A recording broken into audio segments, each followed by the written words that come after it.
May tumawag sa akin para sa bereavement. Bereavement. Yes, ngayon lang. Anong surname mo? Abdul Razi. Okay na.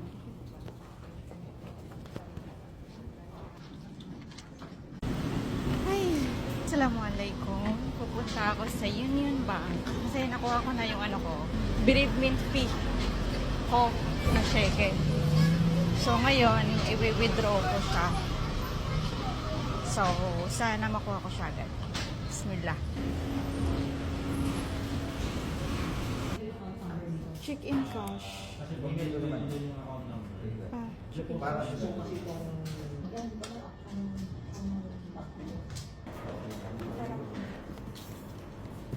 Ay, nakuha ko na siya. In cash. 10,000 yung assistance ng hospital sa father ko. Kaya alhamdulillah. Papadala ko na siya sa amin. Siguro mga by next week.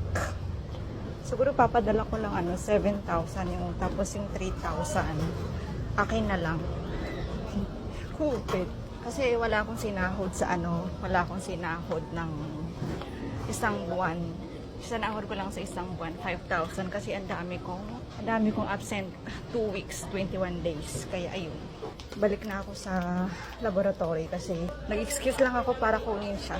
Ang inaantay ko na lang ngayon is yung assistance nung namin. Yung parang organization dito sa hospital. Ay, kakapagod.